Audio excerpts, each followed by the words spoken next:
Alexandra, frage die Karten, zeigen mir einen Weg. Hallo zusammen, ihr Lieben, willkommen zum neuen Orakel. Was kommt unerwartet? Mit was rechnen wir nicht? Wo sind Transformationsprozesse? Ich bin gespannt. Wir können die Dinge mit einem nüchternen Blick betrachten.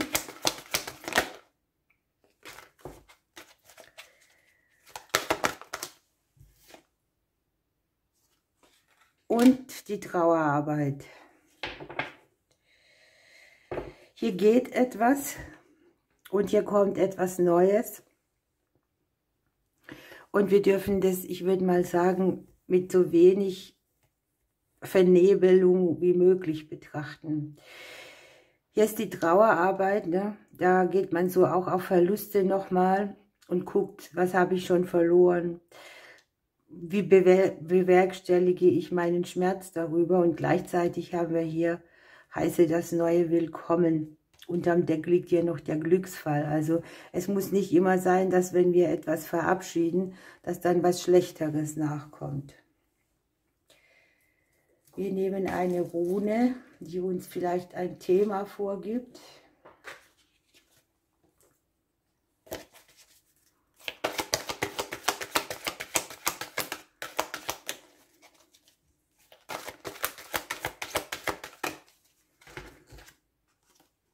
Das ist die Schutzrune Algis. Wir haben die gesunden Grenzen damit angezeigt. Die Rune steht für das Element Luft. Und es geht eigentlich um den Bezug zu Grenzen, Schutz, Verteidigung, Ausrichtung und Freiheit. Die Rune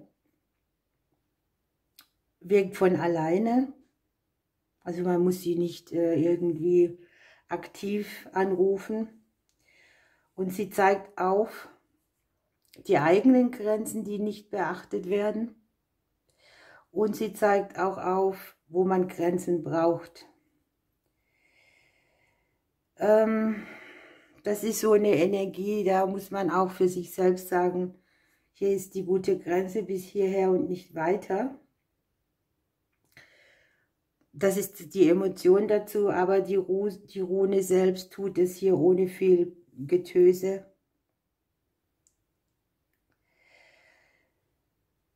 Es geht auch darum, ein bisschen Tempo rauszunehmen,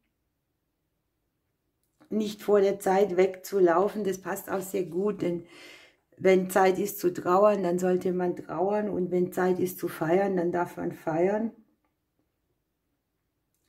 Es geht auch darum, nicht so durch den Alltag zu rennen, dass man sich selbst irgendwie verletzt.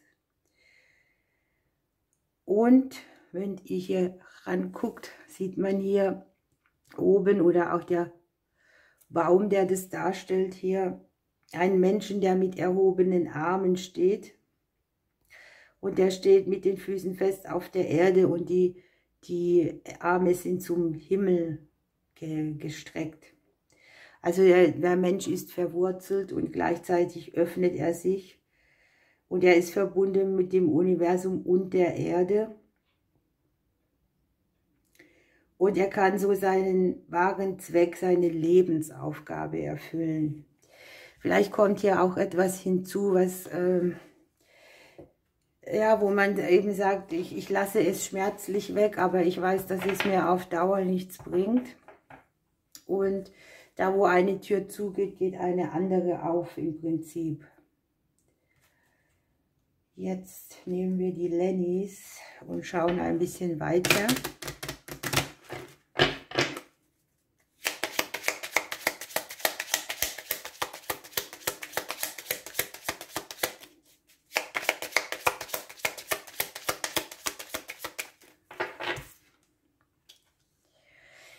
Die Blumen.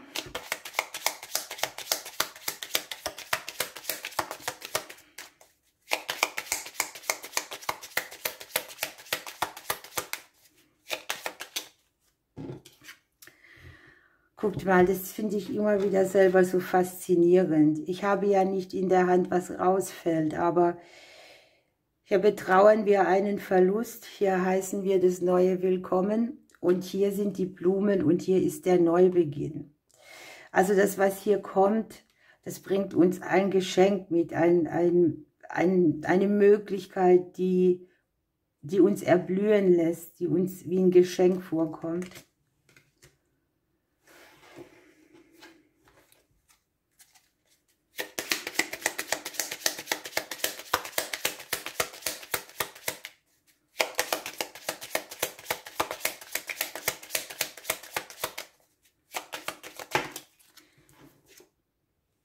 Es geht um das Umfeld. Hier sind ja die gesunden Grenzen.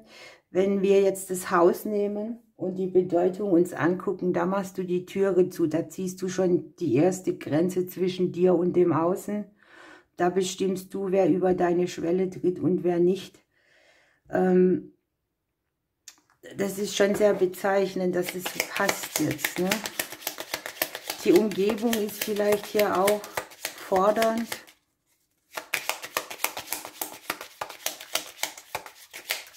Oder etwas ist wirklich auch so eingesessen, eingefahren schon. Und hier sind Zweifel, die sitzen im Unterbewusstsein. Wirklicherweise traut man hier dem Frieden nicht. Deshalb ist der nüchterne Blick so wichtig.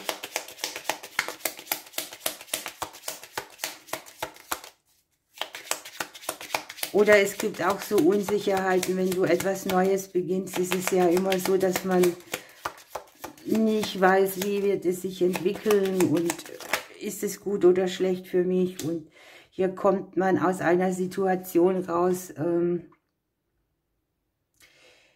bei der man vielleicht auch vieles alleine bewerkstelligt oder gewuppt hat oder wo man an die eigenen Grenzen kam. Hier hat man auch so dieses Gefühl, wenn ich jetzt was weglasse oder betrauere, ne, ist das dann richtig?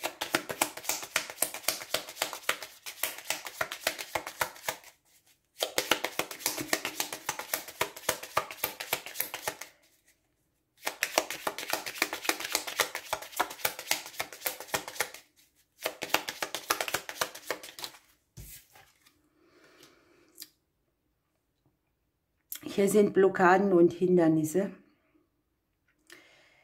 Es ist vielleicht eine Herausforderung auch, diesen Neubeginn so umzusetzen, dass er fließt oder im Fluss ist.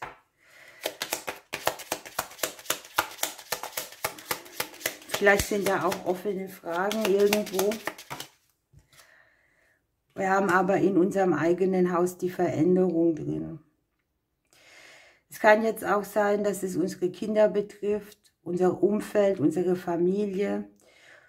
An sich liegt aber auch in unserem Haus die Veränderung. Das heißt, es wird uns mit betreffen. Ja.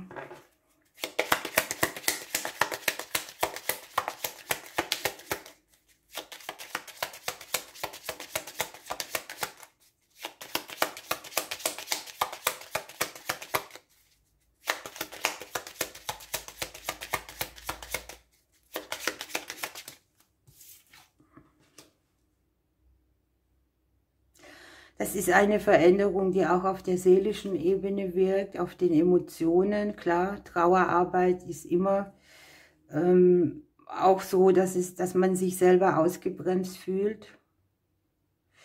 Hier kann eine finanzielle Sache sein, die von außen kommt. Das heißt, vielleicht kostet irgendetwas auch Geld oder etwas bringt mehr Geld.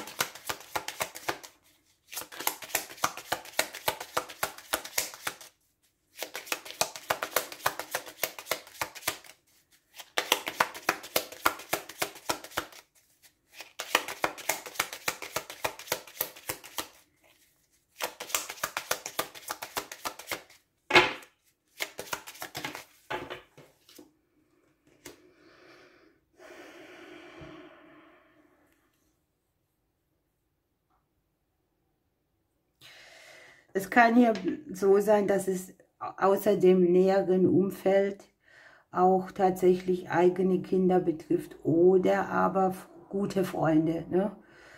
Jetzt muss ich gerade schon wieder an meine Situation denken. Ich habe 2 Freundinnen verloren. Ich sage das oft, ich weiß es.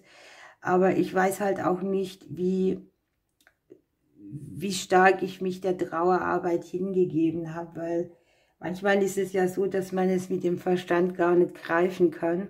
Und dann schiebt man es wieder eine Weile weg. Aber ich habe auch erlebt, dass jedes Mal, wenn ich es weggedrängelt habe und irgendetwas war, was mich berührt hat, dann kam auch alles doppelt und dreifach wieder hoch. Ne?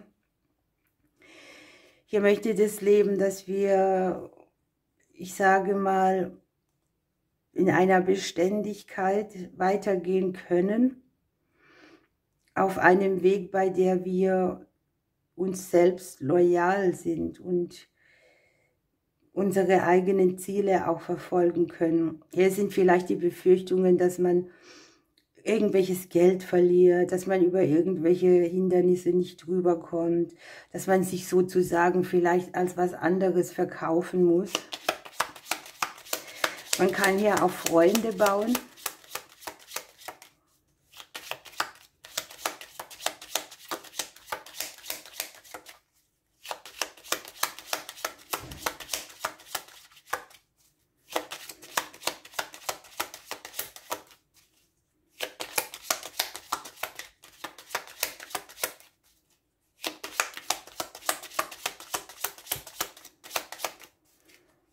Wir hätten gerne noch eine Karte.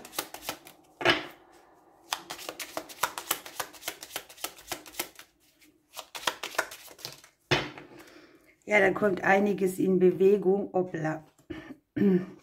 Das mischt irgendwie alles auf, weil es tatsächlich um etwas in unserem näheren Umfeld geht. Man hat vielleicht auch immer die Befürchtung, dass man noch mehr verliert oder dass Dinge passieren, die anderen von unserem Umfeld passiert und wir sehr emotional sind und gar nicht mit Nüchternheit so richtig dran gucken, was wirklich ist. Ne? Sehr spannend. Gucken wir noch ein bisschen tiefer.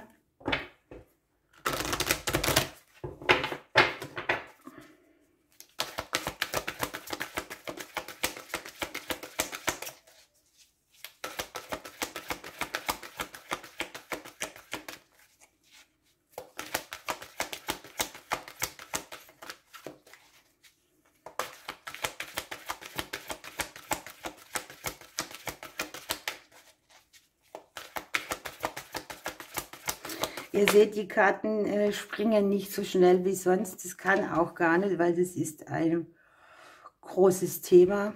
Wir haben die Weide mit dem Thema Flexibilität und unterm Deck haben wir die Selbstannahme.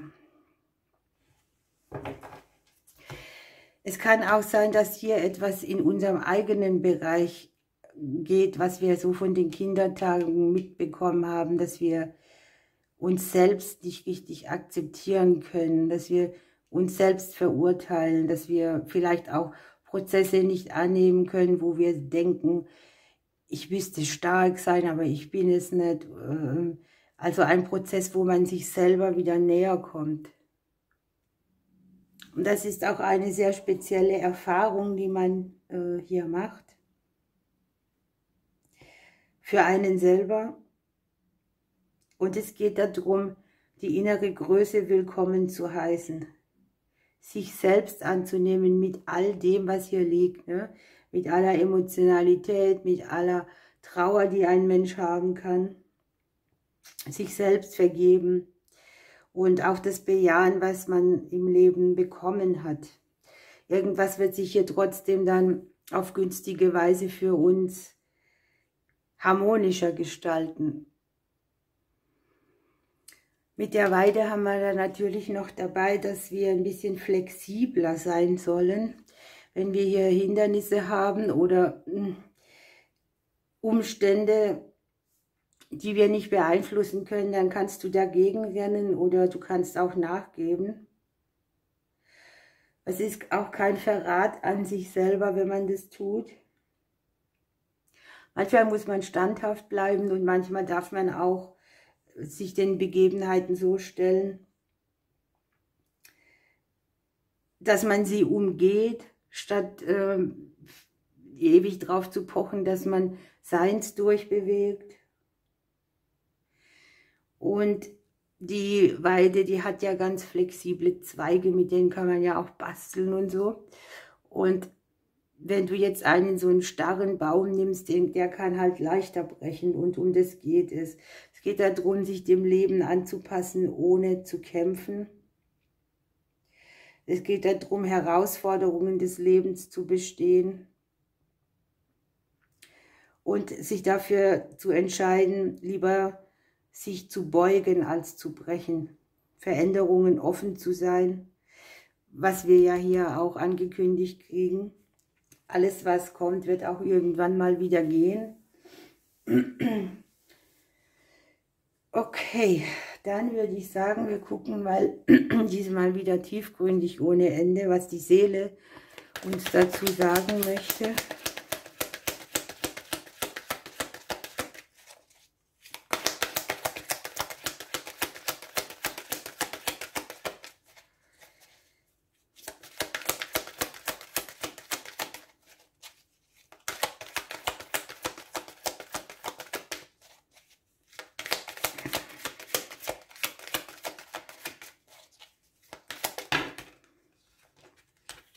Hier haben wir auch 2 gekriegt. Der Wert der Freundschaft ist hier wichtig, also es sind unterstützende Menschen. Hier liegt auch die Freundschaft mit dabei, also wir gehen hier durch nicht alleine. Und mir fehlen wieder die Worte, es ist Zeit, mutig zu sein. Halte nicht an Dingen oder Menschen fest, die nicht mehr im Einklang mit deiner Seele schwingen. Ne? Hier ist das Ende, hier ist der Neubeginn und hier ist das Nicht-Festhalten. Beende selbst auch, was dir nicht gut tut, auch wenn du es betrauerst, aber trau dich, du bist nicht alleine mit deinen Dingen.